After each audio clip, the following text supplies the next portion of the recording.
base de toda conquista é o professor, a fonte de sabedoria, um bom professor.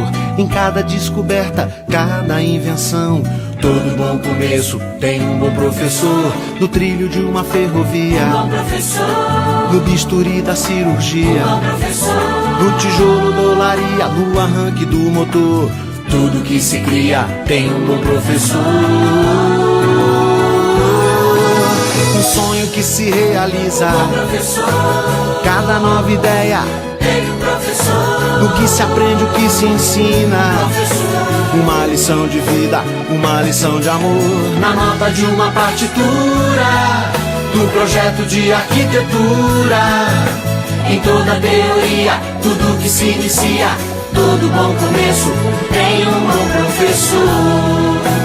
Tem um bom professor. Olá pessoal, tudo bem com vocês? Estamos felizes nesse início de noite de segunda-feira. Nós estamos encerrando o primeiro dia do primeiro encontro nacional online de professores que ensinam matemática. E nós não poderíamos encerrar esse primeiro dia sem ouvir essa personalidade que estará conosco nessa noite. É uma gratidão poder receber aqui o meu avô. Nós conversávamos a respeito disso. Meu avô da academia, professor doutor Sérgio Lorenzato, professor que defende o aspecto lúdico da matemática, que tem vários livros publicados em educação matemática, que tem no seu sangue a questão do chão da sala de aula, e que nessa noite vai poder falar para vocês, que são professores que estão nas escolas. Então, seja bem-vindo, professor Sérgio. Receba o abraço e o carinho aqui dos professores da Universidade do Estado do Mato Grosso, que é patrimônio do povo de Mato Grosso, que é uma universidade pública, gratuita e de qualidade, e que está, cada dia que passa, expandindo os seus territórios e levando o conhecimento e as informações para professores que ensinam matemática de todos os cantos do Brasil. Seja bem-vindo, professor.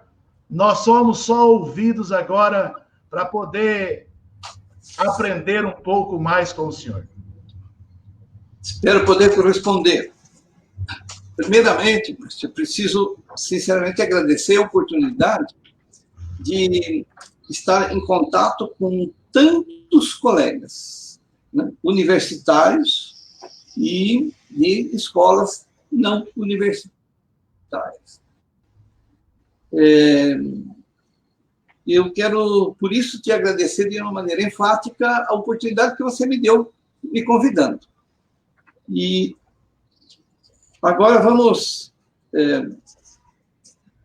ver alguns momentos que eu acho importantes para a sala de aula. Mas antes eu preciso agradecer a todos aqueles que estão nos vendo e nos ouvindo. E já antecipo os agradecimentos àqueles que puderem levar para os seus alunos alguma coisa do que nós hoje vamos ver, discutir, apresentar, etc. Quero parabenizar o grupo que teve a coragem de organizar um evento desse, sabe? E a competência também. Porque se vocês conseguiram essa quantidade enorme de professores, é porque vocês puseram muita energia, muito planejamento, muita força para poder acontecer tudo isso. E as crianças, os alunos merecem, porque a nossa educação matemática poderia estar melhor. Então, é um sinal que nós podemos melhorar. Né? Vamos então, olha, para hoje, eu preparei 3 momentos diferentes. Eu diria assim, o primeiro momento é mais genérico. Vamos falar, aquecer motor, né? É para falar sobre educação matemática, como é que era antigamente, como é que é mais recentemente. Depois eu quero falar de uma pessoa muito importante, mas muito importante, que é o professor. Ele está condizente com esse jingle que você apresentou agora, essa musiquinha. O importante é o professor. Realmente, né? Apesar de que muitas vezes eu percebo que ainda não se tem a devida percepção da importância do professor, porque quando fala em verba, que vão doar verba, vão repassar verba, é para o Estado, geralmente, e menciono uma coisa que se chama escola, realmente é para construir prédio, mas não adianta você comprar um avião, você precisa do piloto, né? Piloto é o professor que faz acontecer lá dentro tudo isso. Bem, e, finalmente, eu quero entrar numa questão que é mais delicada, que é mais... noto que não é tão comum nos nossos encontros, que é o seguinte: e dentro da sala de aula, como é que o professor vai pôr em prática essas teorias que nós lemos, discutimos e apresentamos? Pois é fácil concordar com tudo isso, mas como é que vai ele, na escola dele, perante os alunos dele, conseguir fazer? Bom, eu estou falando também dos nossos colegas que são formadores de professores nas universidades. Eu estou falando dos diretores, supervisores, coordenadores pedagógicos, tudo isso que faz acontecer, né? Não é só o professor que está diante dos alunos. Mas um detalhe importante é o seguinte: eu tenho que tentar atingir a maior parte da população para a qual eu estou me dirigindo. E eu não sei quem é essa população, né? Nós temos professores de todos os níveis, de todas as escolas, de todas as regiões. E, mais uma vez, parabéns, porque tem de todos os estados brasileiros também. Então, por isso eu peço a paciência, um pouquinho de paciência, para aqueles que vão dizer o seguinte: isso aí não é do meu programa, eu não posso ensinar isso para as minhas crianças. De repente, eu estou trabalhando com alguma matemática para crianças e outros vão dizer: mas eu estou trabalhando no ensino médio e eu não tenho interesse nisso. Não. Pode ter certeza que tudo está entrelaçado. Um depende do outro. Sempre será assim. Né? Ainda bem. Bom, feito isso, me sinto mais à vontade para passar para o primeiro slide e que eu resumo da seguinte forma: nós estamos num momento muito importante para mudanças, né? E por que isso? Bem, porque não só a pandemia, mas mesmo que não tivesse a pandemia, nós temos que pensar seriamente em mudar o que nós podemos mudar para melhorar, né? E pode passar para o seguinte também, Márcio, por favor. Então, nós já estamos no slide número 2.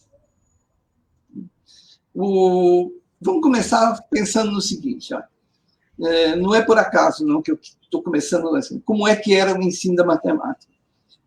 Eu não sei se quantas pessoas aqui estão me ouvindo, participando, e que não pegaram o tipo de ensino que eu vou falar agora. A aula era somente expositiva. Então, talvez alguns ditassem, outros escrevessem um quadro negro. E o aluno tinha que copiar isso. E cabia ao aluno ouvir apenas, né? Poderia, talvez, não podia perguntar, e muito menos questionar o professor. A autoridade máxima era o professor. E a matemática era só aritmética. Depois de alguns anos, ela passava para a álgebra, né? E aí vinha... já tinha visto as 4 operações, depois, se passasse por geometria, uma época tinha geometria, depois a geometria caiu da moda. E aí ela só tinha teoremas, demonstrações. E a álgebra só tinha equações. Né? Eram 3 fantasmas que assolavam, porque quando fizesse chamada oral, também tinha exame oral, né, para todos os alunos. Então, era um tormento, né, porque o oral tem um problema a mais para o aluno, que ele pode ficar nervoso e esquecer o que ele sabia. Então, foram tempos terríveis. Consequência disso tudo? Bom, a matemática acabou sendo tida como uma disciplina muito difícil. Ela era possível só para alguns alunos, os alunos que a gente chamava de mais inteligentes. Né? Mas, felizmente, nós tivemos um brasileiro que, apesar de ter sofrido isso tudo, ele não aceitou o que acontecia em volta dele, na capital da República, né? E quase tudo acontecia somente no Rio de Janeiro, na época. Ele, Malbataan, me refiro ao professor Júlio César Melo de Souza, e ele dizia o seguinte: é preciso tornar a matemática mais fácil, mais real, mais viva, né? E mais humana. Olha que coisa interessante. Eu digo muito interessante, sabe por quê? Ele publicou, ele publicou, ele não me refiro à época que ele se conscientizou isso e defendia isso através dos meios de comunicação da época.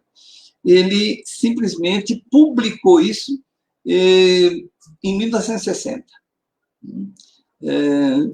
Eu o conheci em 58, e ele dizia isso, e pregava, e desenvolvia isso na sala de aula. Bom, na verdade, aí daria para fazer outra live só sobre a obra dele e o que ele combatia e o que ele propunha.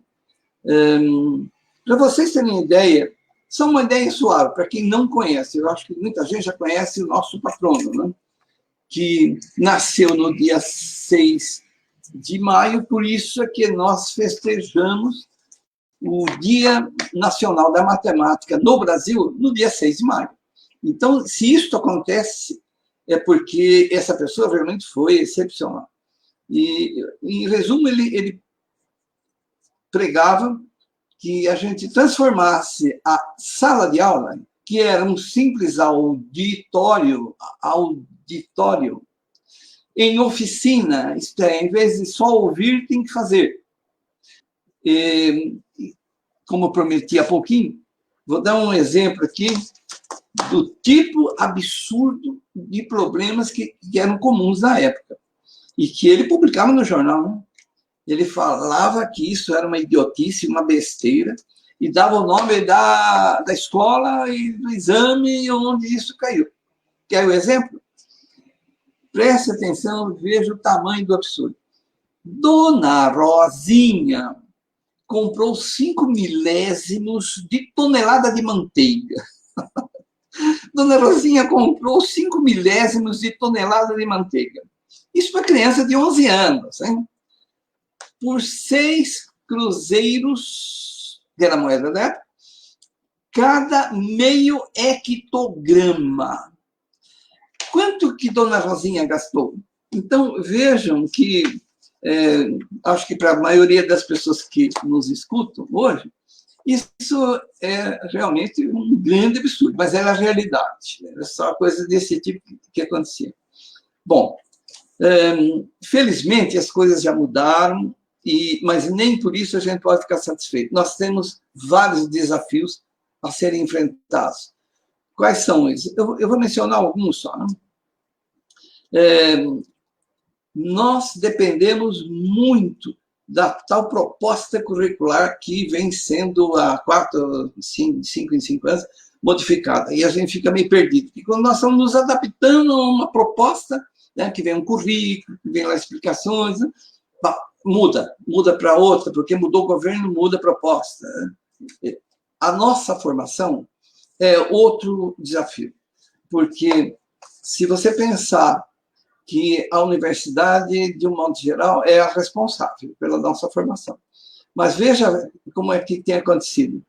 Se você fizer um curso que te habilita para ser professor dos 5, 6 primeiros anos, que ultimamente nós chamamos de curso de pedagogia, você, nesse curso, durante esse curso, você estuda bastante coisa. Ao todo, quase 3.000 horas. Mas nada sobre o ensino matemática, né? Ou muito pouco. A rigor, na média do Brasil, todos os cursos do Brasil, dá 3% só. É muito pouco. E o fato é que depois as pessoas que receberam o diploma vão até a escola e não se sentem seguras. Não se sentem seguras. Por quê? Porque a formação não foi suficiente. E tem muitos detalhes para serem discutidos sobre isso. Por que será que Na Europa, nós temos curso de formação de professores com 6.000 horas. No Brasil, são 2.000 e pouco. Né? E dá outra live só sobre isso aí. E quem faz a licenciatura pode ser tomado como sendo assim, um expert em ensino de matemática por aqueles que não tiveram oportunidade de estudar. Mas a esses também. Recebe o diploma e na sala de aula, do 7º, 6º ano em diante, né, tem ensino médio, também não se sente seguro. Por quê? Porque ele estudou lá dentro da universidade outro tipo de matemática, que não aquela que ele vai mencionar. Bem, isso é com relação às propostas curriculares e os nossos cursos de formação. São desafios que nós não conseguimos mudar muito. Mas vamos focalizar melhor a nossa atividade, a nossa abrangência. Será que os nossos alunos podem aprender mais e melhor do que está acontecendo? As avaliações nacionais e internacionais mostram que nossos alunos não estão rendendo muito. Será que eles podem aprender mais? Eu tenho certeza absoluta. E daqui a pouco eu vou mostrar caminhos que eu tenho certeza que vão levar os alunos a aprender mais e melhor. Será que nós, professores, podemos ensinar melhor? Certeza absoluta. Vamos ver já por quê. É lógico que eu não vou conseguir abordar muitos temas, mas com certeza nós vamos abordar esses dois. Os alunos podem aprender mais e os professores também. Bem, isso nos leva, eu tenho certeza, você que está me assistindo deve estar pensando agora o seguinte, bem, e o que eu devo fazer então? Como é que eu vou fazer na sala de aula? Porque uma coisa é saber o que deve fazer, outra coisa é como vai fazer. E seja à distância ou seja como antigamente era, né? Antigamente, até alguns meses atrás. Né? À distância ou pessoalmente. Eu considerei essas duas alternativas. Isto é, se você pensa que vai poder mudar alguma coisa, mas vai ter que trabalhar à distância, eu também tenho sugestões para daqui a pouquinho passar para você. Bom, agora tem uma coisa muito importante nisso tudo, que é o seguinte, você, professor, tem que fazer sempre, a partir do dia que você recebeu o diploma, você tem que fazer uma formação eternamente. Ela é chamada como formação continuada, contínua, mas tem que fazer. Né? Mas eu estudei para já tenho o diploma. Você só tem o certificado. Eu estou falando que você tem que sempre, não se atualizar, mas se renovar, melhorar, ser sempre melhor do que você foi até ontem. E eu vou dar algumas dicas aqui, para em seguida eu passar para o que eu prometi. Nós temos na Unicamp um grupo de professores, cerca de 40 professores, das redes municipais, estaduais e universidades, etc. Nós nos reunimos há 11 anos e discutimos semanalmente o que fazer e como melhorar. Isso tem nos ajudado muito, porque é conhecimento que vem da sala de aula. Né? E muitos nós nos apoiamos em sugestões de autores estrangeiros também, então, mas eu quero saber o que é bom para nós no Brasil agora.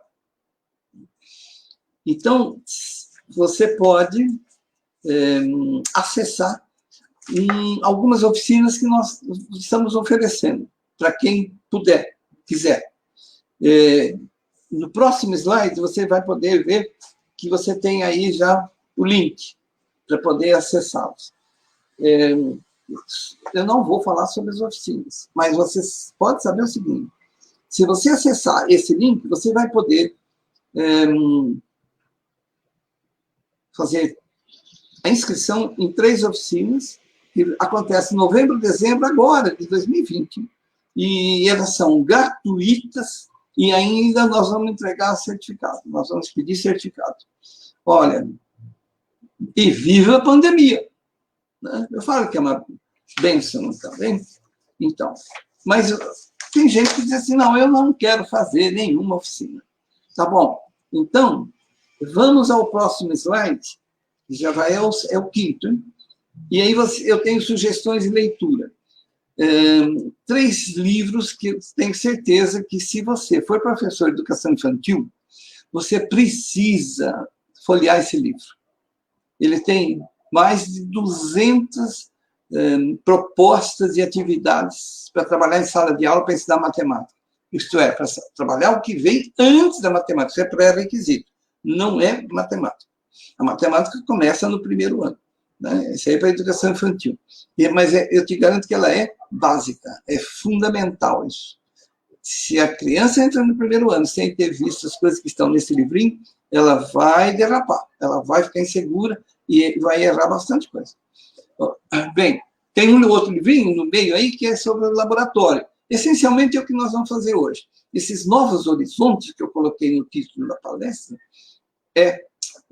se refere ao laboratório. E esse livro não é só meu. Eu tenho apenas um capítulo. Eu fui apenas o organizador. E aí, quem escreveu os outros capítulos são colegas meus de inúmeras, muitas universidades brasileiras. Então, esse é um livro muito denso e mostra o que é que estão fazendo nessas universidades. E quem estiver procurando um livrinho para ajudar a didática dentro da sala de aula, pode ir nesse Para Aprender Matemática, que vai gostar muito.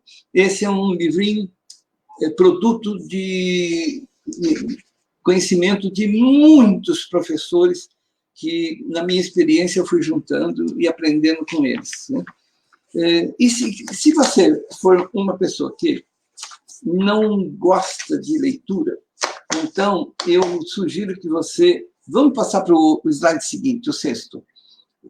Eu posso te sugerir esses e-books da Calef, esse outro Matemática Ativa, que já é bastante também conhecido, da Rogéria e do Rômulo Rego. Eles têm 2, né? O Laboratório e a Matemática Ativa. Matemática Ativa. E você tem um site sobre materiais virtuais, isso tudo é para pôr no seu arquivo, e você ir acessando conforme você tiver tempo e talvez necessidade. E, finalmente, para quem não gosta de ler nada disso, pode entrar no blog, que o blog Na Carriola de Arquimedes, escrito por mim e outros professores, vai mostrar como trabalhar o essencial, o básico, e depois fica aí a dica para você continuar. Bem, quais são os meus objetivos para hoje? Os meus objetivos estão aí para hoje. Eu quero, na sala de aula, gostaria que você pensasse, bom, como é que eu vou realizar isso?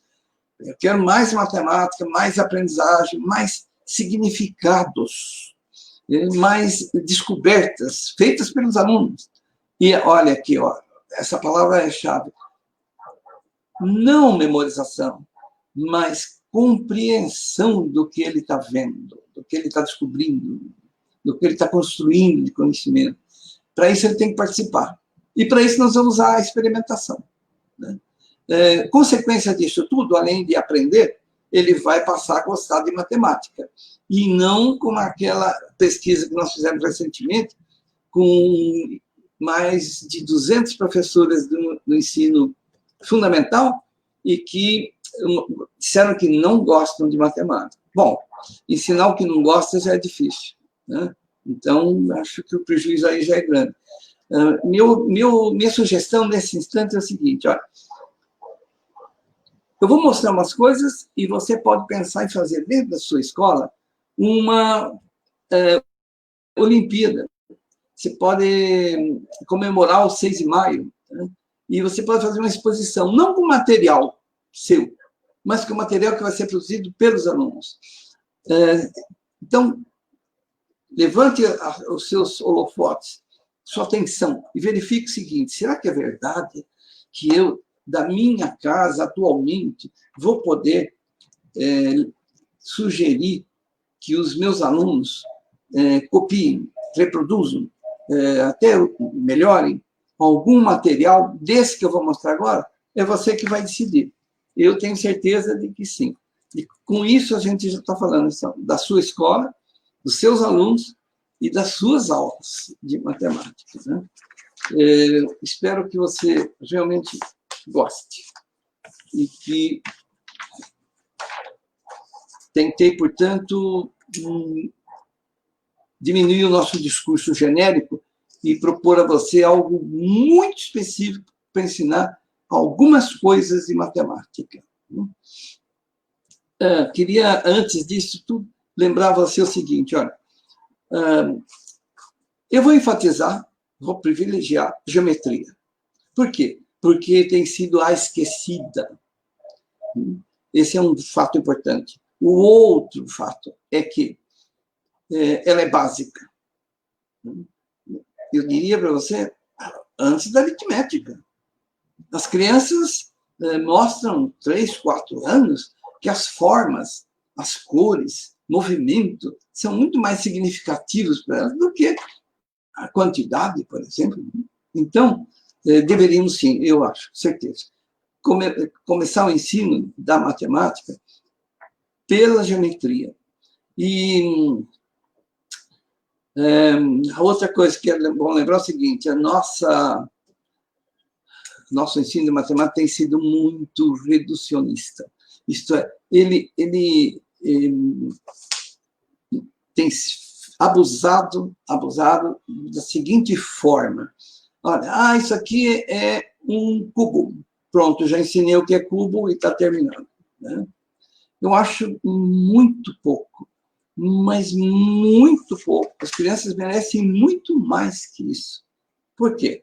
Vamos ver. Agora eu quero conversar com você como aluno que foi. Se eu disser para você, te dou 3 segmentos, né, de comprimentos diferentes, 3 segmentos, 3 palitos, 3 varetinhas, né? Que figura que você consegue fazer? A grande maioria das pessoas, mesmo não sendo professores, né, e infelizmente os professores também, como não estudaram geometria, eles respondem dessa forma, um triângulo. Será? Até pode, mas é muito pouco. Isso é uma opção entre várias. Quais são as outras? É isso que eu estou dizendo. Estão reduzindo. Não mostra uma e diz, é só você reconhecer o que é essa. Não, nós temos que ir muito mais além. E as crianças mostram que elas sabem. Veja aí o mundo digital, o que elas têm feito, né? Se você chegar em casa, né, perguntar assim para os seus parentes, as pessoas que moram com você, não professor de matemática, você lembra do teorema de Pitágoras que você teve que estudar quando você foi aluno? Você sabe que a maioria vai dizer que não lembra mais. Mas os que ainda lembram, o que eles vão falar? Eles vão falar que o quadrado da hipotenusa não interessa o resto. Eu quero dizer que isso é muito pouco. Para que serve isso? Como é que você pode desenvolver outras conclusões através dessa verdade, que começa assim, quadrado da hipotenusa, mesmo sem saber o que é hipotenusa. Semelhante a essa situação. Vou avançar um pouquinho. Se você disser equação do segundo grau, tem muita gente que vai falar, isso é um tormento, como eu passei mal com isso, eu não consegui entender, eu não sabia resolver a equação do segundo grau. Pois é, alguns vão um pouquinho mais além, vão dizer, não é aquela que tinha uma fórmula, a fórmula de Bhaskara, tá? Pois é, tudo na base da memória. Para que serve isso no seu dia a dia? Não sei.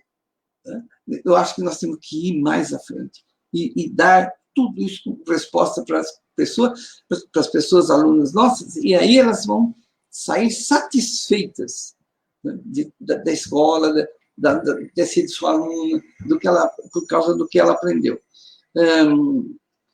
Você notou que cada figura, né, você está relacionado sempre a uma forma. né? Assim que a escola ensinou, é tudo reduzido ao primeiro nível só. Não, você pode ter uma figura que se refere a várias formas, simultaneamente. Pois é, pretendo mostrar tudo isso já. Por isso que eu estou correndo. Né? E ainda, que jeito que eu vou fazer? Eu vou utilizar um material, e aí peço que você julgue, avalie, verifique sempre. Um material caro, em dinheiro, custa muito dinheiro. Um material difícil de ser comprado, de ser reproduzido. Né? Enfim, como você vai obter isso? Um material complicado, que não dá nem para explicar para um colega o que é. Né? Não. E, ao mesmo tempo, quero saber o seguinte, você acha que com ele vai dar para descobrir alguma coisa? Então, aumente o seu captador agora, o seu poder de análise, e se você estiver anotando, pode rabiscar. O seguinte, o material que eu vou apresentar é fácil, ele é feito, a maioria, de sucata, ele é simples, e ele pode ser manuseado por aqueles que precisam descobrir as verdades matemáticas. Ora, gostaria de ter sido aluno de professor que pensasse desse jeito. Né? Não vou seguir na minha apresentação. Agora, eu não vou seguir a ordem que o material será usado ou empregado para ensinar os alunos. Não, porque aí teria que começar na educação infantil, etc. Não, eu vou me dei essa liberdade de decidir o que fazer, né? E aí quero que você capte a mensagem. Tá? Nós vamos ter ainda algum tempo para ver o seguinte. Isso, eu vou apresentar um prisma inédito. Se você disser, mas o nome é esse mesmo. Está aqui um prisma. Esse prisma é conhecido, até tem um apelido, né, de cubo, mas é prisma. E esse aqui, preciso comprar, né, desse jeito. Eu não fui eu que fiz. Mas eu tenho outros que eu não sei comprar. Olha aqui. Propaganda. Né? E eles põem nome em tudo quanto é face do prisma. Está aqui outro prisma. Tá bem? Então, acabei de contar para você o seguinte. Mundo das sucatas. Para ensinar geometria. E não precisa ser sempre daquela forma antiga. Eu posso... Antiga. Esse aqui é para ensinar o pi. O pi.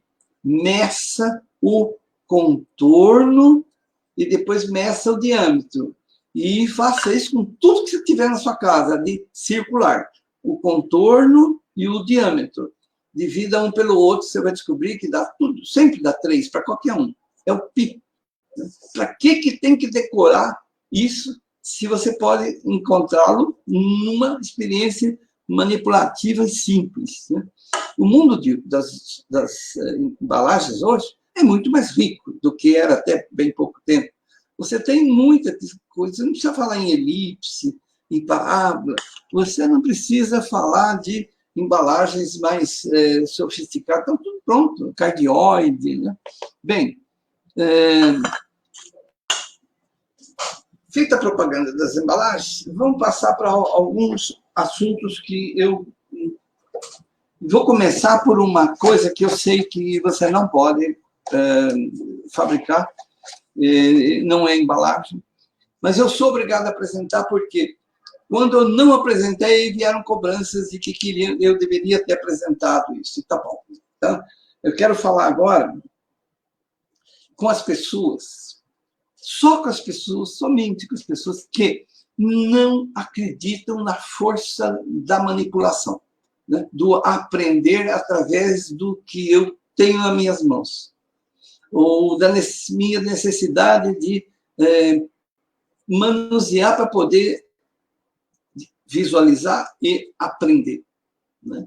Depois disso, dessa etapa, você pode somente ter a imagem. Depois que você entendeu, você não precisa nem da imagem. Basta você ter um desenho, uma figura, enfim, você vai se abstraindo, né? E a ponto de você chegar a entender só com uma palavra, você já entendeu do que se trata, né? Pois é, mas as coisas começam, sim, na mania que a gente tem, na necessidade natural, não é desse grupo daquele, é da natureza humana, de pôr a mão. Vamos ver, eu quero falar agora com quem não acredita nisso. Eu vou mostrar para você uma experiência e veja qual é a sua versão. A minha experiência é uma bolinha amarela. Eu gosto de bolinha e gosto de amarela. Ela é predominantemente amarela. E com isso, ela, porque é amarela, eu guardo ela com cuidado. Acho que ela ficou com vergonha, ela já ficou vermelha. Não é? Mas agora ela voltou amarela. Eu quero saber assim, você não tem vontade de pôr a mão nisso? Se você, adulto, ainda mais se for professor de matemática, hein, tiver vontade de aprender pondo a mão, não se esqueça que os seus alunos têm esse mesmo direito. E eles precisam, sim, pôr a mão nas coisas. Então, vamos trabalhar com material didático, onde ele manipula. E agora, a distância, que jeito? Ele reproduz o material na casa dele. Quer ver? Olha uma coisa simples.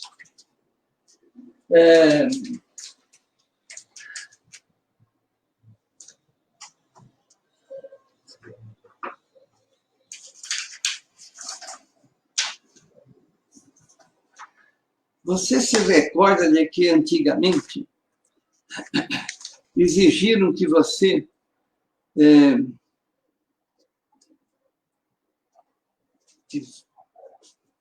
teve que decorar uma fórmula para calcular a área de um retângulo. E depois você teve que decorar uma outra fórmula para calcular a área de um paralelogramo. Ora, se você mostrar para o aluno que ele pode transformar um no outro, é só você transpor um triângulozinho no canto. Você endireita. Né? Você tem aqui o paralelogramo, aí você tira esse triângulozinho daqui e passa ele para cá. Você transforma, então, um paralelogramo numa figura que você já conhecia. Então, basta você saber calcular um, que você já tem o outro. Né? Ah, mas isso aí não funciona para o losango. Losango, eu sei que tem outra fórmula para calcular o losango. Mas as crianças chamam ele de balãozinho. Né? Isso. Ora, como nós podemos transformar o losango numa figura que a gente já conhece? Qual que nós já conhecemos? O retângulo. Vamos transformar, então. Nós vamos transformá-lo numa figura que nós já conhecemos. Pronto. Está aqui. Calcule a área dessa figura. Você só quer esta figura, que é exatamente a metade, formada por 4 triângulos. Então, nós já sabemos calcular a área dele, né? E assim por diante. Olha, agora, eu vou pensar em como transformar um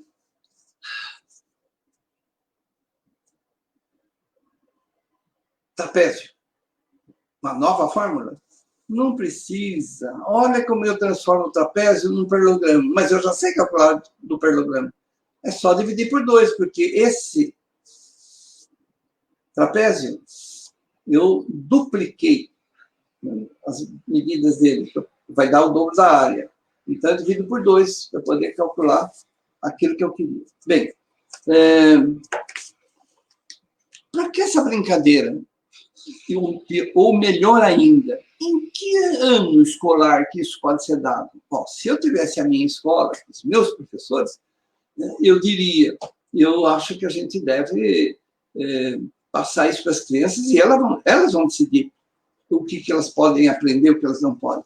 Mas eu tenho quase certeza de que as crianças de hoje são mais espertas do que aquelas que foram meus alunos e que, então, elas vão aprender realmente muito mais cedo do que isso está previsto na proposta curricular e os livros didáticos seguem as propostas curriculares. Agora eu vou dar um salto. Eu preciso disso tudo para que os alunos cheguem a calcular a área de uma figura como essa.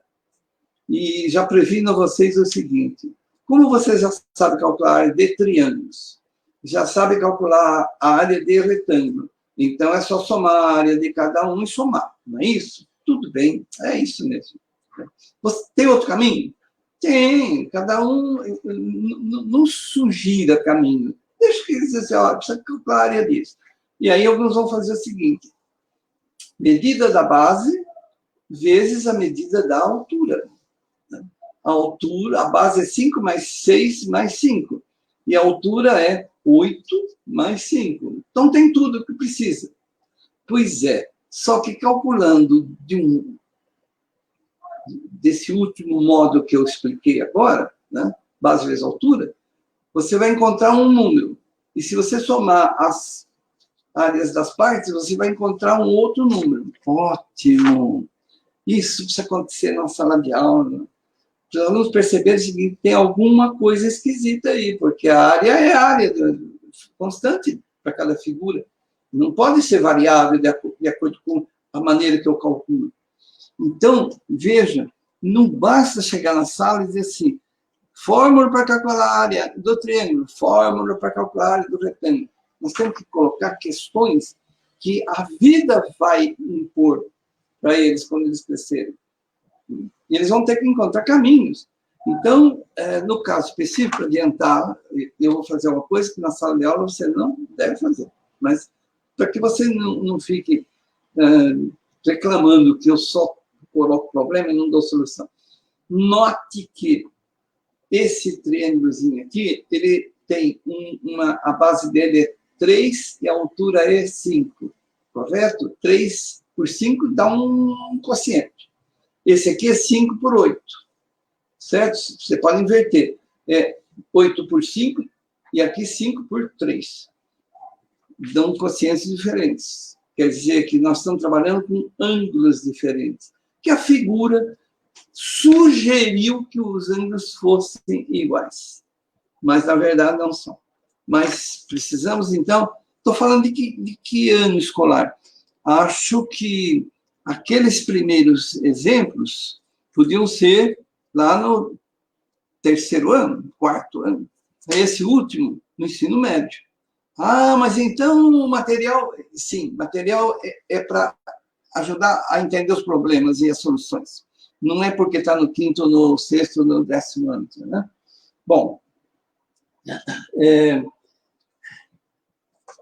ele é importante para ajudar as pessoas a analisar e perceber soluções diferentes. Por exemplo, o que você vê aqui? Retângulos. Retângulos. Ótimo, muito bom. Eu tentei traçar assim, paralelos e tal, desenhei retângulos. A intenção era essa. E quantos retângulos você está vendo? Muita gente só vê 4. Outros veem 5. E menos ainda conseguem ver 9.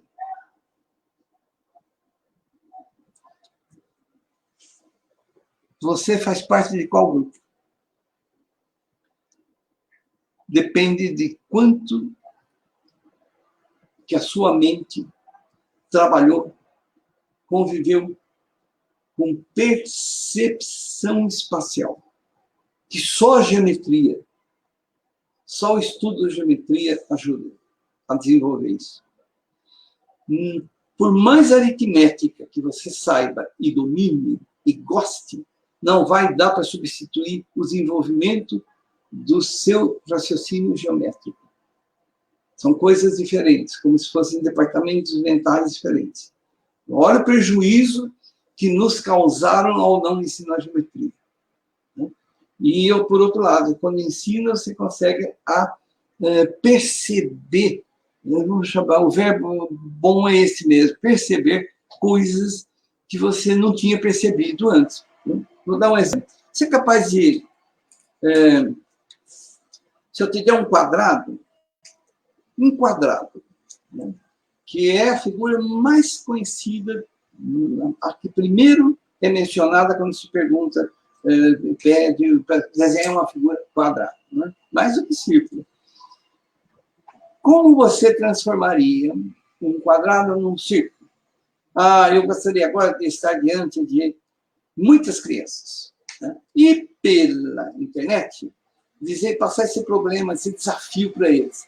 Olha, escolha um quadrado qualquer. E aí, transforme esse quadrado num retângulo.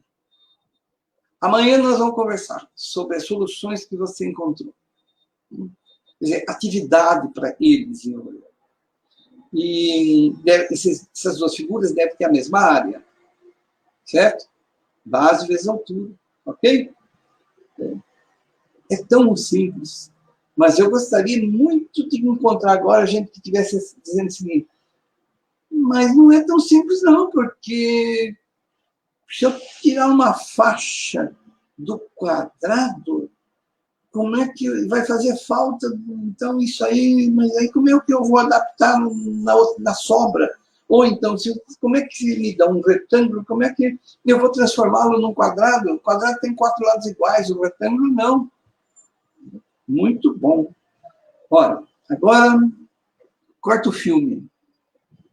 Faz de conta que você, que não entendeu, não sabe resolver isso, você voltou no tempo e encontrou lá no dito laboratório de matemática, na caixa cheia de material, você encontrou este materialzinho simples aqui, olha. Um quadrado. E aí, você, querendo ou não, você faz um movimento, e aí você se pergunta, interessante, olha aqui, sem querer, tão simples, eu consegui transformar uma figura na outra figura. Pois é, eu não acho que não precisa nem nome. No seu primeiro estágio, você não precisa saber que isso é quadrado, que o outro é retângulo, não. Você precisa saber o seguinte: você pode cortar pedaços de uma figura e colocar numa outra posição, e com isso você pode formar uma figura que você não esperava ou você desejava. Pronto. Em que momento que isso deveria ser dado para as crianças? Isso é um problema de quase ensino médio no nosso programa? Não, isso tem que estar lá no segundo ano, primeiro ano. Eu te dou várias figurinhas, você tenta encostar uma na outra para formar outras figuras. Isso é composição e decomposição de figuras. Isto é básico para que ele consiga, mais tarde, fazer outras considerações. Exemplo.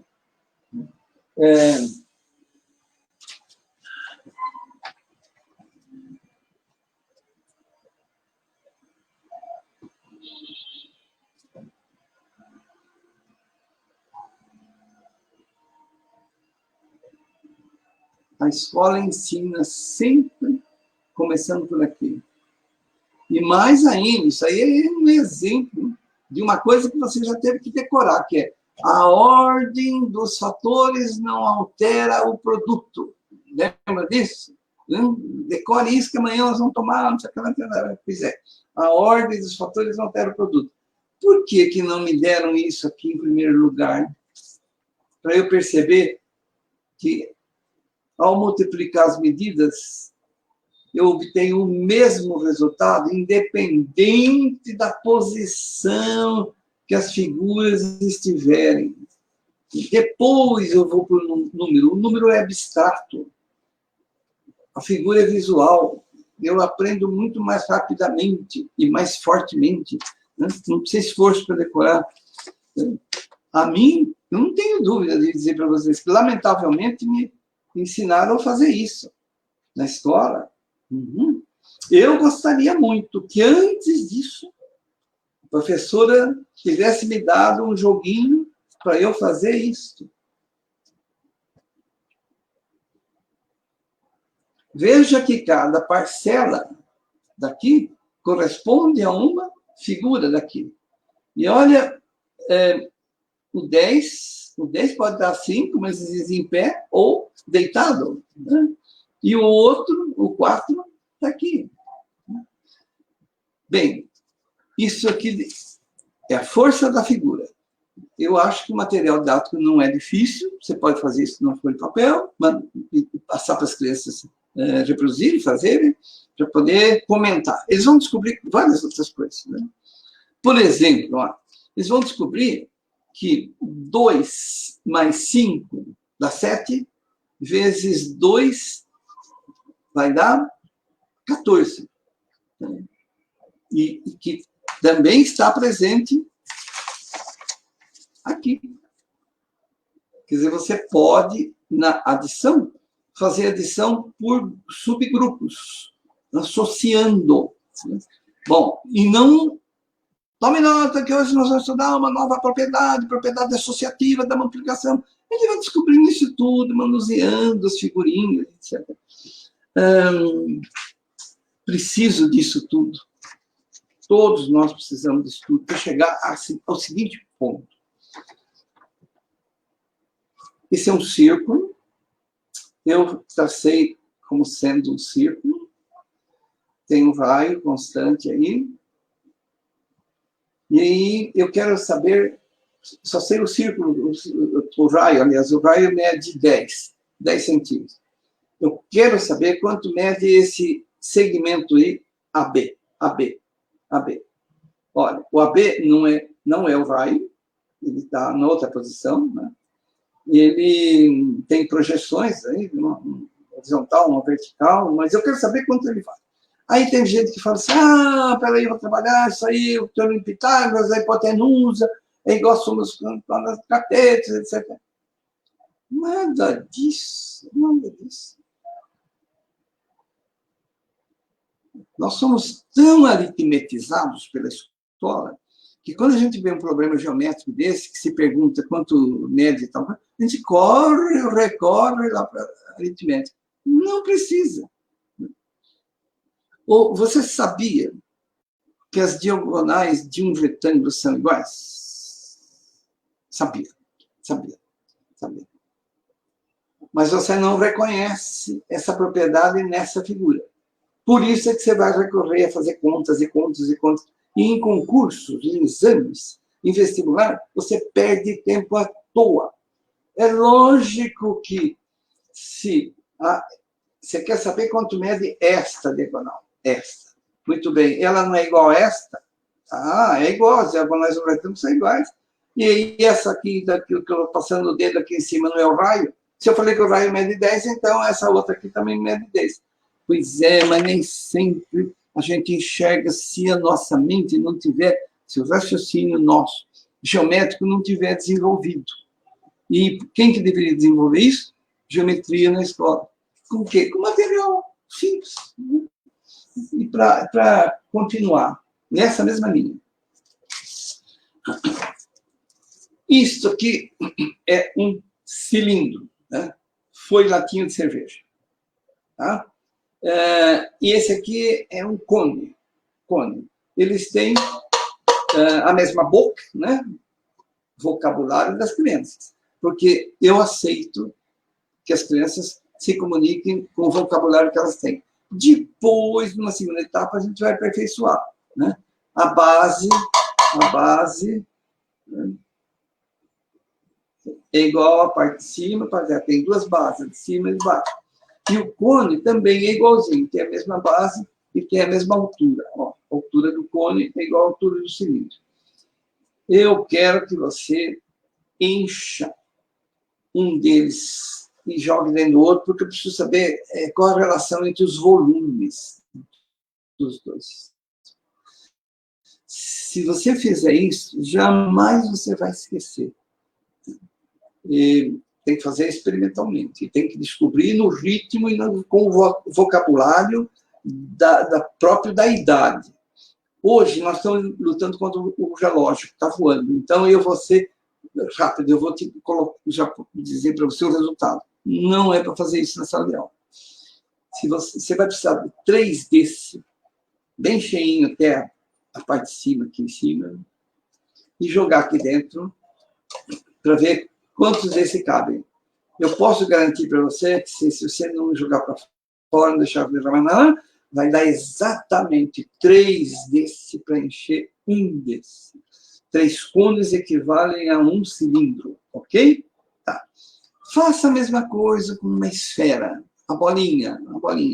Quando você puser a bolinha, você vai ver que a bolinha, ela desloca a água, né? Se você puser água e jogar a bolinha aqui, ela vai derramar água. Se você puser 1/3 só de água e a bolinha, a água vai até aqui em cima. Enfim, a bolinha, a esfera, né? Falando de geometria, ela tem um volume que corresponde a 2/3 do cilindro.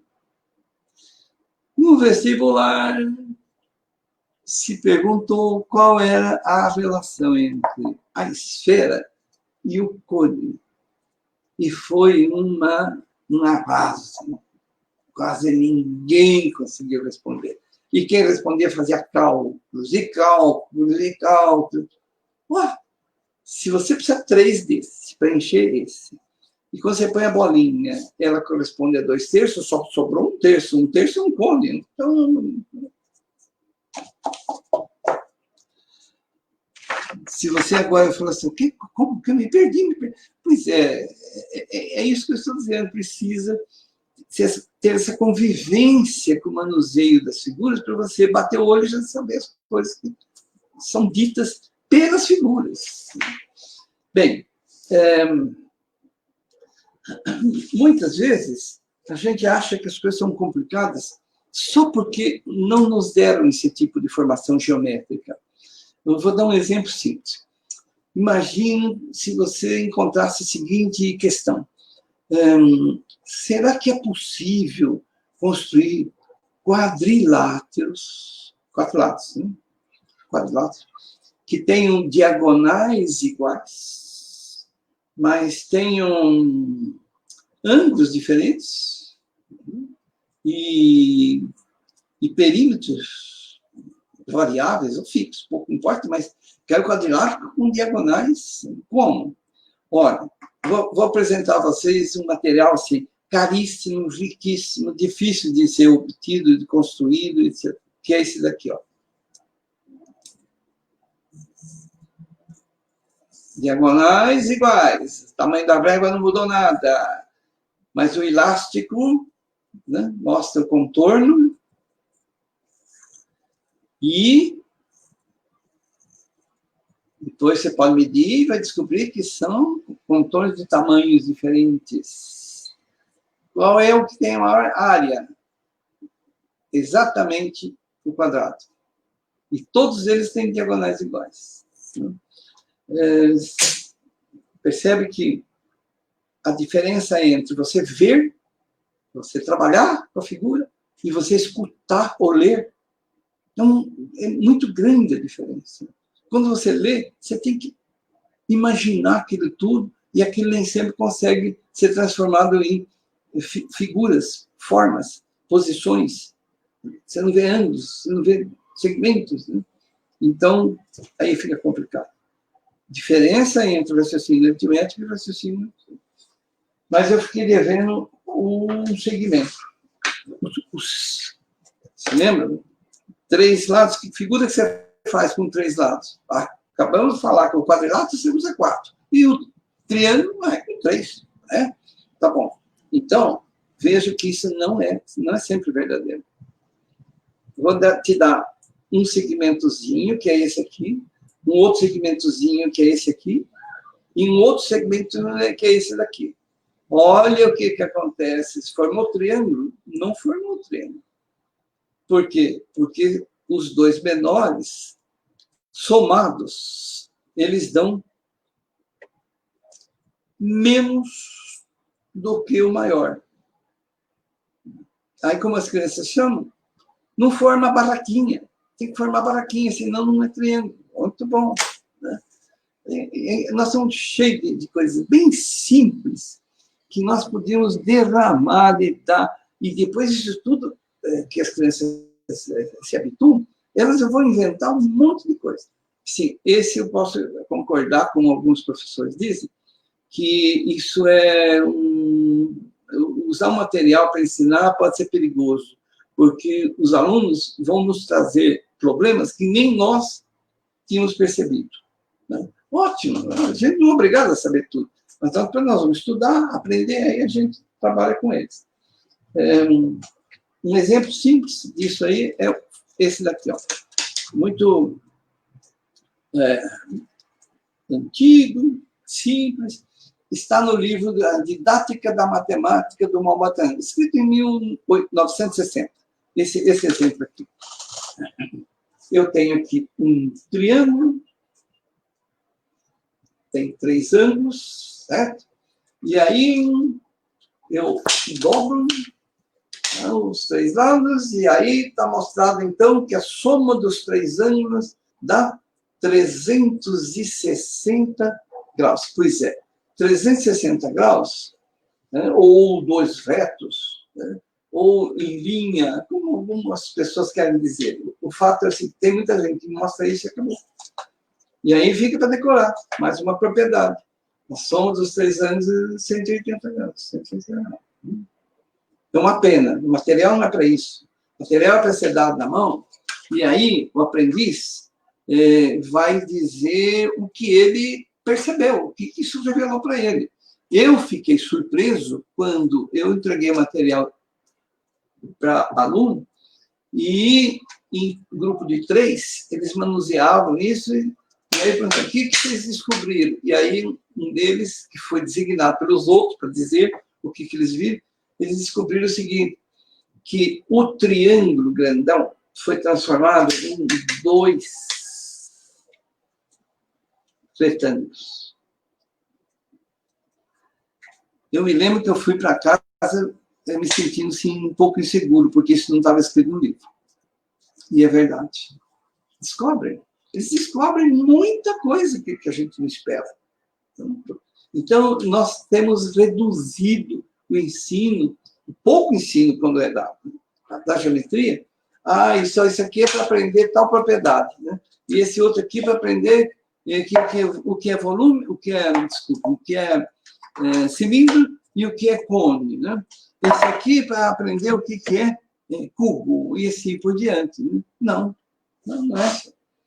Eles vão encontrar soluções que nós não esperamos. E isso vai ajudá-los a resolver muitos problemas que eles vão enfrentar na vida. Por exemplo, isso aqui é uma pirâmide. Isso é uma pirâmide. Uma pirâmide de base triangular. Muito bom. E como é que você pode dividir essa pirâmide em 2 partes idênticas? Um corte só, né? Muito simples, 2 partes idênticas. Pode encostar aqui, você pode comparar as duas aqui. E pode também encostar trapézio com trapézio, né? Então, eu encostei triângulo com triângulo, trapézio com trapézio e retângulo com retângulo. No vestibular, quase todos erraram, porque não tinham passado por essa experiência que eu vou mostrar agora. Olha. Pronto. Se é quadrado, não é obrigado a pôr sempre assim. Pode pôr assim também. E assim gera a pirâmide. Então, uma pirâmide base triangular pode ser dividida em 2 partes com o mesmo volume, volumes iguais, com um corte só. Bem, espero que você comece a desconfiar o seguinte, mas tem material para tudo? Não sei se tem para tudo, mas que tem bastante material e que mostra, ajuda muito uma pessoa que está começando a aprender. Ao invés de aprender esse teorema de Pitágoras, 2 pontos. Esse é importante, hein? Amanhã eu vou tomar oralmente. E quem não souber, eu vivi assim, me exigiram desse jeito. Quadrado da hipotenusa é igual a soma dos quadrados dos catetos. Tá. E eu sei repetir. Dou exemplo, 3, 4, 5. Mas eu não entendi para que serve isso e por que isso foi posto no programa e quem que descobriu isso, para que serve? Bem, eu gostaria de ter ido ao armário ou à caixa de material didático da professora, quando criança que eu era, e ter descoberto isso aqui, ó, um materialzinho simples, né? Ele tem um triângulo lá no meio, e aí tem um quadrado embaixo, um quadrado à esquerda, um quadrado à direita aqui em cima. Só que quando eu brinco com ele, olha o que eu começo a descobrir que o que estava lá em cima passou por uns buraquinhos que tem aqui e preencheu os dois. Agora eu estou vendo o seguinte, que os dois quadradinhos menores foram enchidos com aquele material que estava lá no grandão. E eu testo, e não é que dá mesmo, é verdade. Bom, eu tinha 6, 7 anos de idade quando eu gostei disso. Aí, para contar em casa o que eu tinha visto, eu tentei falar, mas não conseguia comunicar. Mais tarde, quando vieram a mim e disseram que o quadrado da hipotenusa, ou o quadrado da hipotenusa é o lado maior do triângulo, esse triângulo é um triângulo especial, tem um ângulo reto aqui, senão eu não poderia chamar de hipotenusa e cateto. Quando eu vejo que o quadrado construído sobre a hipotenusa é igual à soma dos dois quadrados construídos sobre os outros dois lados. Aí eu estou em condições, estou preparado para poder escrever, que o quadrado da hipotenusa, escrever, o quadrado da hipotenusa é igual à soma dos quadrados catetos. E estou entendendo o que significa isso. Estou começando a gostar da matemática. Por quê? Porque eu sei o que eu estou falando. Esse aqui é daquele que não podia pôr água? Pode pôr água. Põe alpiste, põe... O problema é como esse aqui, é a mesma coisa. Né? A relação entre, no caso, volumes. Né? Bem, tem materiais que não são direcionados especificamente a um assunto. Esse aqui, por exemplo. Para que serve isso? Forme figuras. Quais figuras você consegue formar? Então, vamos dividir a sala em 2, 3. Agora não pode dividir sala. Agora você tem que pôr para os alunos fazerem em casa. Mande para casa. Se esse material não é qualquer família que pode construir. Mas você pode mostrar e dizer para ele, amanhã a gente quer que você me diga o que mais que você descobriu. Eu descobri 3 triângulos em cima e 3 triângulos embaixo. Muito bom. Então, isso aqui então é formado por 6 triângulos, né? 6 triângulos. Não, agora tem 12 triângulos. Ah, mas é que eu posso dobrar assim? E aí eu percebo o seguinte, ó, que o 3 mais 3 mais 3 me dão 6. Então, esse aqui é um hexágono, né? Um hexágono, 1, 2, 3, 4, 5, 6. Um hexágono formado por 6 triângulos.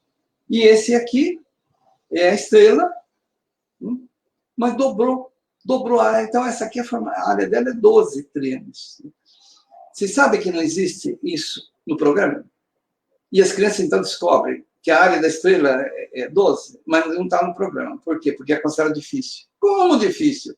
Eles é que descobrem isso, dobrando e fazendo outras figuras, né?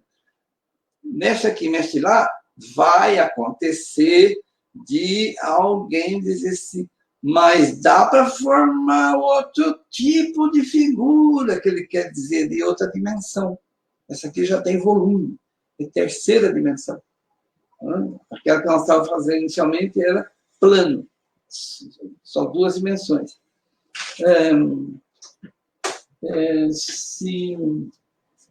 você tivesse condições de ouvir o Malbatan, agora ele diria para você, não tome oralmente a tabuada dos alunos.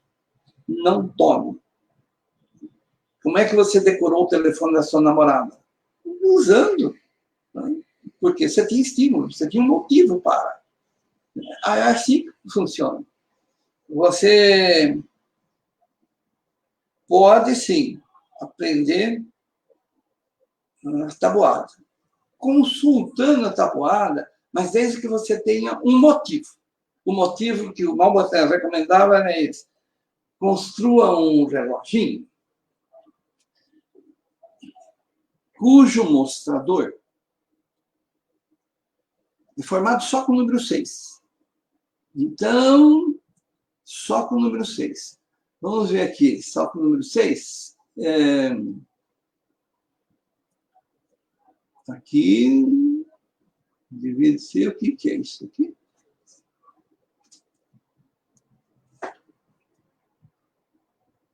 Então, no lugar do meio-dia, só com o número 6. Depois, a 13h, 1 vezes 1. 14h, 14h, o que deu? Deu 6 mais 6, um inteiro mais um inteiro, certo? 2. 3h,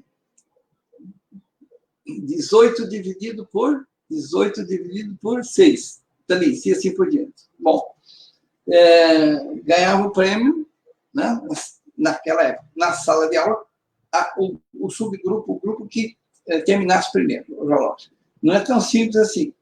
Por isso que a gente tinha que levar para casa, em casa quebrar a cabeça com alguns números. Ótimo. Agora, vamos dar isso para que as crianças façam. Só o número 1, 2, 3. No dia seguinte, na próxima aula, aí a gente vai dando outros números, até que... E só com o número 6? Será que não pode pensar assim, fazer uma exposição de todos os relógios que os alunos conseguiram? Né? Mas não pode ir na escola fazer exposição. Não. Peça para os alunos fazerem os materiais e guardarem.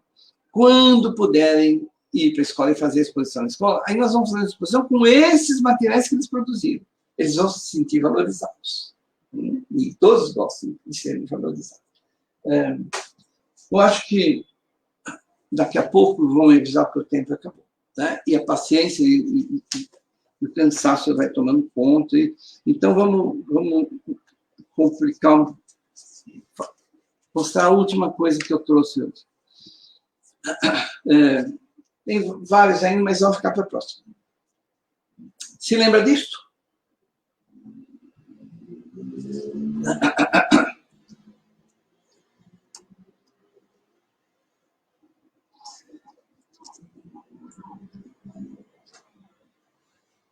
Muito bem.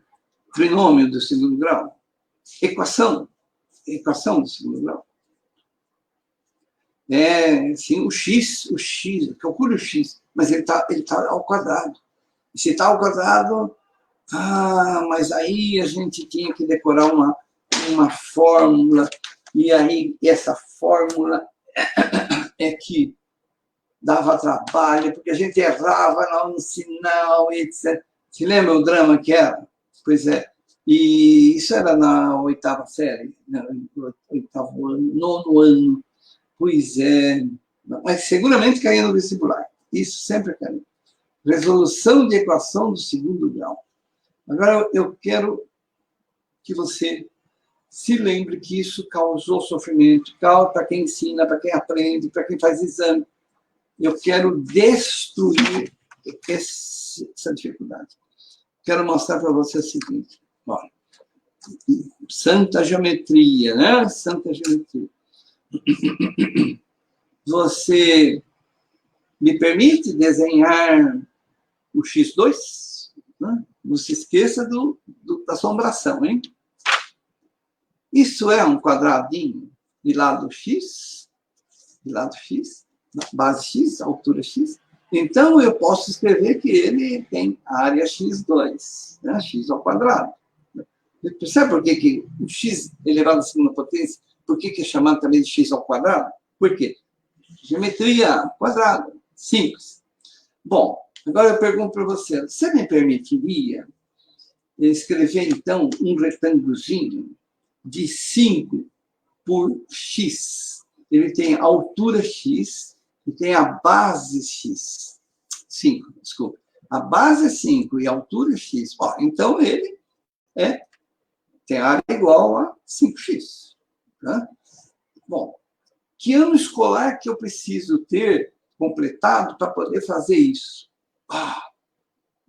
Montar retângulos, encostar quadrado com retângulo? Mas isso aí qualquer criança sabe fazer. Né? Não precisa ir para a escola. Tá bom. Agora eu quero fazer... Percebe aí? Tenho já 2, hein? Agora eu vou fazer um terceiro. Olha o terceiro, que qualquer. 5x outra vez. Um lado é 5, outro é x. Certo? Até aqui, tudo bem? Uhum. Bom, e esse último que está faltando aí agora? Ele mede 5 por 5. Então, eu posso dizer que ele é representado por essa outra figurinha aqui. Certo? Muito bom. Olha só o que eu fiz com... o que eu fiz com aquele x2 e depois com o resto que estava lá. Vê se isso aqui é verdade. Né? Veja bem, olha. Se lembra disso? Aonde que está o x2? Onde que está o 10x? 10x foi dividido em 5x de um lado e 5 do outro. E o 25? 25 está aqui em cima. Tá bom. Então, veja. Na álgebra, na aula de álgebra, é esse branquinho aqui de baixo. Na aula de geometria, é um quadrado. Um quadrado de quanto? X mais 5 vezes x mais 5. Tá. Lá na álgebra, eles diriam o seguinte, olha, a equação vale tanto. E aí, então, você já sei, a área toda é tanto. Vamos supor que fosse 100. Então, isso aqui, essa equação, igual a 100. Então, esse 100 corresponde a essa figura aqui. Concorda comigo? Sim. Mas se a área toda é 100, quanto vale o lado? 10. 10 por 10. Mas se... Peraí. Isso é importante. Se isso aqui vale 10 e isso vale 10, quanto que vale o x, então? Tudo é 10. Esse pedacinho vale 5, então o x é igual a 5. Vocês perceberam que nós estamos resolvendo a equação do segundo grau sem fórmula? Nós estamos resolvendo só usando a geometria. Então, eu deveria ir para a aula, ensinar equação do segundo grau, nos novos horizontes, que é o título da palestra, não pela fórmula de Bhaskara, mas mostrando para ele o seguinte: resolução de equação do segundo grau é montar um quadrado. Porque aí eu descubro quanto vale o lado do quadrado. Como uma parte dele tem número, eu já sei quanto vale o x para completar o lado. Simples. Professor, conversa entre nós, só entre professores. Mas resolver equação do segundo grau é montar um quadrado? É. Mas não se ensina assim. Não se ensina assim, porque não se ensina geometria. Bom, acho que se não fui feliz para poder mostrar bastante coisa e explicar direitinho, eu pelo menos, eu espero ter posto umas minhocas, né, na cabeça dos nossos professores, diretores, formadores de professores. Quer dizer, o fato de nós todos termos participado de uma geração em que não nos prestigiaram ensinar, estudar, aprender geometria, nos tornou meio complicado, porque a gente tem que resolver tudo pela aritmética ou tudo pela álgebra. Né? Quando, na verdade, não precisa ser assim. A geometria, ela, naturalmente, porque ela lida com formas, né, cores, figuras, ela nos diz muito mais fortemente do que a aritmética, que depende de número. O número já é abstração, né? E grande abstração. As crianças mostram isso, lidam com símbolos, mas é muito mais difícil. Acho que vocês devem ter percebido que nós podemos agora pensar em coisas que não terminam aqui, né? Nessa amostragem muito simples aqui. E que dá para você inventar um monte de outras coisas. Por exemplo, elipse. Ah, não, elipse não faz parte do programa, porque é muito difícil. Como difícil? Olha aqui. Simples. Faz um barbanquinho e você constrói a figura, faz movimento, e onde você, com o lápis, marcar a figura, essa curva se chama elipse. Mas os pontos são fixos, né? E se você puser... então, esse é fixo, esse é fixo. Vale no jardim, na grama. Você fixa 2 marcos, põe uma corda e estica, você faz uma elipse no seu jardim. O jardineiro usa isso. Aliás, eu vou concluir minha fala dizendo o seguinte. A geometria, como toda a matemática, é produto de diferentes etnias, como diria o professor Biratan D'Ambrosio, em épocas diferentes, milênios diferentes, regiões geográficas diferentes, mas de problemas que eles enfrentavam na prática, na vida, na agricultura, na arquitetura, na construção, enfim. E aí, acho que isso é um grande recado. É por aí que vem o conhecimento, que vem a função do conhecimento. Então é por aí que a gente vai ensinar também. Com visual, o concreto, simples. Talvez a gente possa exagerar um pouquinho para poder aumentar as esperanças de todos nós, do ensino que os nossos bisnetos, né? Bisnetos vão viver. Tudo pode ser concretizado. Sabe por quê? Porque o que a gente tem hoje veio do concreto, né? Da agricultura, da vivência dos problemas que realmente as pessoas se depararam com eles. Um exemplo que todo mundo conhece é aquela corda com nós, que se dizia que os egípcios usavam para fazer um ângulo reto. Então, se você pusesse 3 nós com 4 nós, o final da corda tem que ter 5 nós para poder fechar um triângulo egípcio. Os assírios e os babilônios, com 3.000 anos antes de Cristo, já conheciam isso. E fica por aqui. Acabei de falar que a história da matemática é importante. Deveria também nos acompanhar sempre para poder facilitar a nossos lampejos de didática. Que vocês continuem levando coisas interessantes e curiosas para as pessoas. E que eles possam dizer: gostei da maneira que a professora me ensinou, que o professor me ensinou. Porque é muito fácil aprender assim. Pois é o caminho, é método. Né? Que vocês sejam muito felizes. Eu continuo aqui agora para nós podermos responder algumas perguntas, e eu vou aprender todas aquelas que eu não souber, eu fico satisfeito, eu vou aprender. Obrigado pela paciência, por tudo que vocês investiram, e inclusive por aquilo que vocês renunciaram, e não foram fazer, para poder estar aqui ouvindo a gente. Muito obrigado. Márcio. Professor, sem palavras.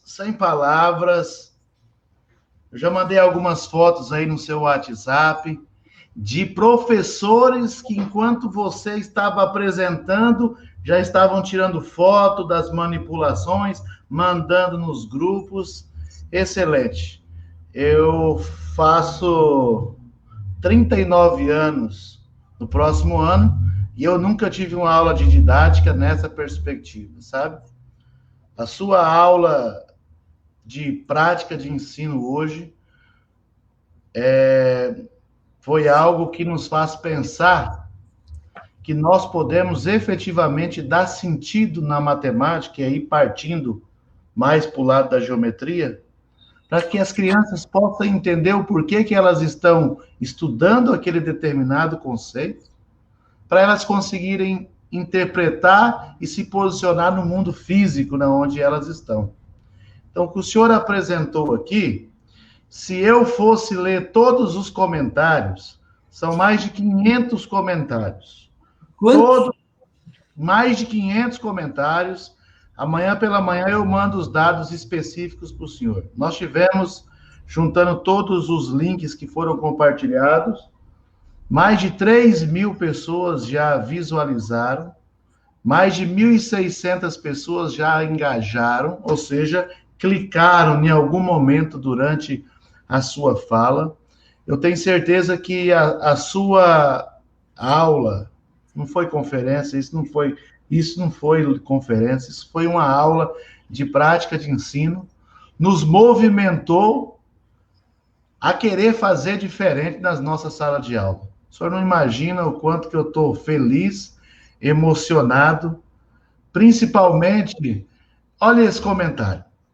Parabéns aos organizadores por nos dar a oportunidade de participarmos dessas discussões online. E foi só o primeiro dia. Quando eu convidei o senhor, há 7 meses atrás, falei, nosso sonho é começar com o Biratã, terminar com o Sérgio, porque nós terminaríamos o primeiro dia com aquele gosto de falar assim, Sérgio, professor, pode falar mais 1 hora, 2 horas aí, que não dá nada, porque hoje foi efetivamente só aprendizagem. O senhor não sabe o carinho, o respeito que eu particularmente tenho pelo senhor e também todos os educadores aqui do estado do Mato Grosso e também do Brasil. Quando eu vi comentários de pessoas aqui do Rio Grande do Sul e comentário de pessoas colocando o nome deles do Amazonas, eu percebi o quão expoente é o professor Sérgio Lorenzato na educação matemática brasileira. Um professor que está preocupado com professores. Professor que poderia ter 200, 300, 400 artigos científicos, mas a preocupação dele é despender tempo para preparar material com muito cuidado, com muito carinho, com muita atenção, para passar e nos proporcionar essa 1 hora e quase 1 hora e 30 minutos de muita formação, nos provocando, nos fazendo perceber que a matemática viva, que o Malbatarran falava lá atrás, é uma matemática compreensível para as crianças. Professor, eu não sei nem como, e na verdade, assim, eu não queria acabar esse momento, entende? Eu não queria acabar esse momento. O senhor quer falar mais alguma coisa enquanto eu vou colocando alguns comentários aqui das pessoas? Fique à vontade. Quer dizer para o senhor que foi uma emoção muito grande estar aqui contigo e que depois que passar esse momento, nós vamos fazer questão de convidá-lo para vir aqui no Mato Grosso, comer um peixe, trabalhar isso na prática com os nossos colegas professores, sabe? Essa live de hoje, essa conferência do primeiro Enopen, é uma conferência que todo professor de prática de ensino do Brasil deveria trabalhar na licenciatura em matemática.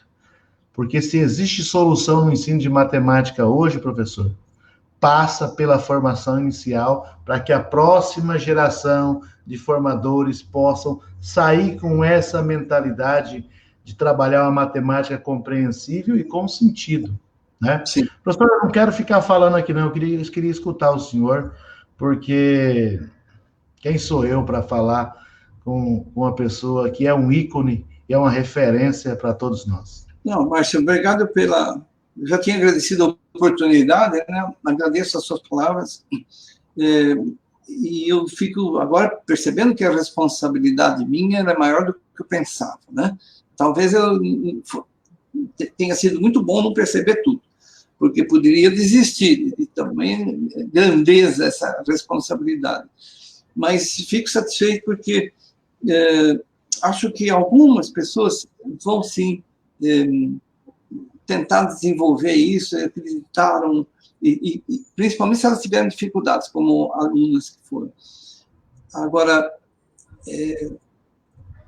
queria fazer uma última palavra às pessoas que estão ou ficarão indecisas se vai dar para fazer isso ou não, porque minha escola é pobre, porque eu... Enfim, argumentos vários, e um deles, fundamental, será que eu tenho competência para isso? Será que eu tenho capacidade para fazer isso? Olha, queria dizer para você o seguinte, seguramente você vai estranhar um pouquinho no começo, porque você precisa de tesoura, você precisa de lápis colorido, você precisa... Mas você, sim, é você. Você não está nessa posição de professor por acaso. E lembre-se de uma lição muito curtinha, simples, que o mestre Yoda deu naquele filme Guerra nas Estrelas. Acho que foi isso. O mestre Yoda era aquela figura até feia. Tinha umas orelhonas grandes, e uma sobrancelha, assim, a pálpebra dos olhos grandes, assim, que balançavam, mas ele usava uma manta. Mas ele tinha um poder de mentalizar as coisas que ele mostrou na hora que o mocinho do filme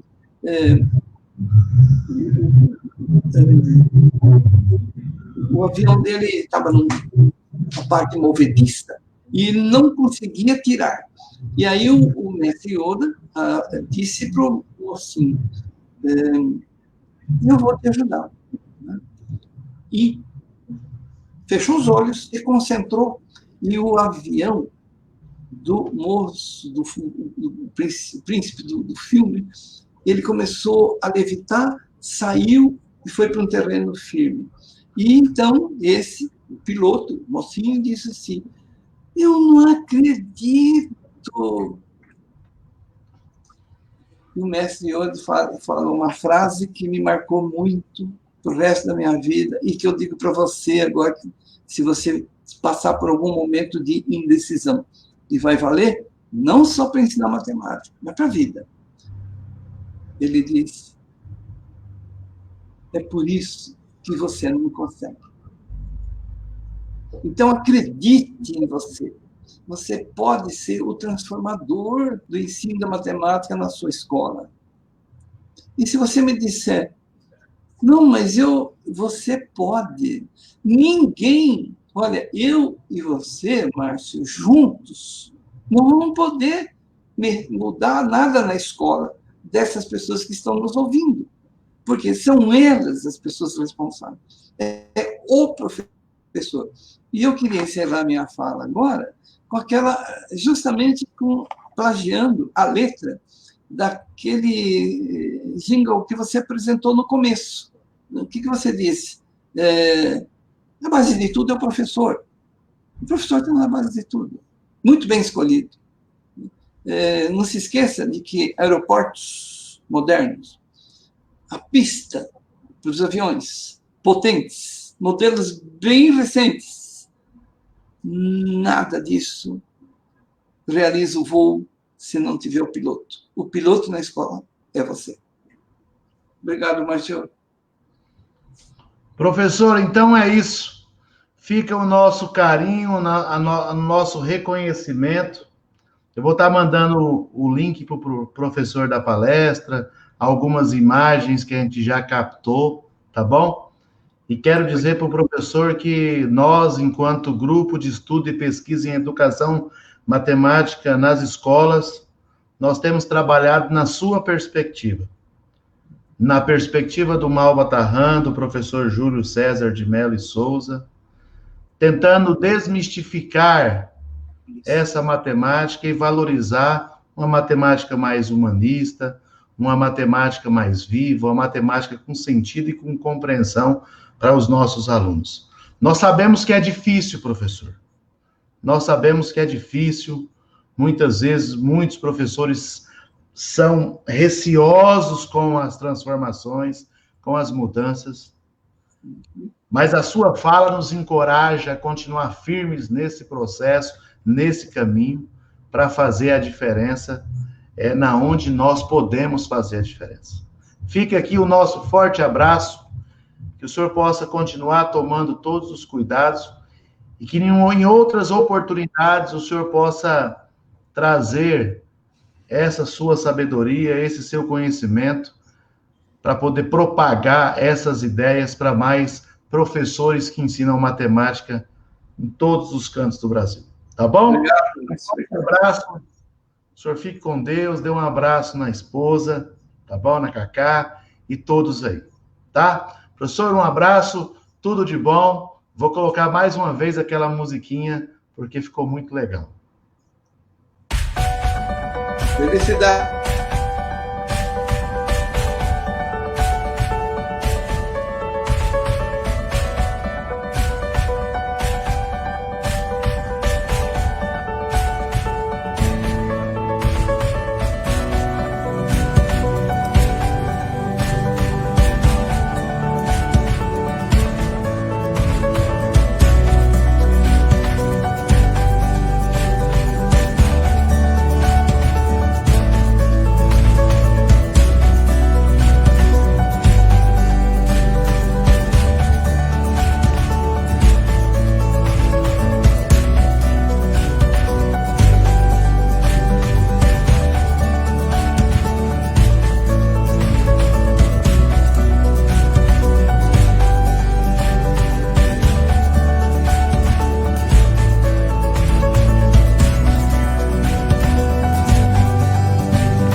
base de toda conquista é o professor, a fonte de sabedoria, um bom professor.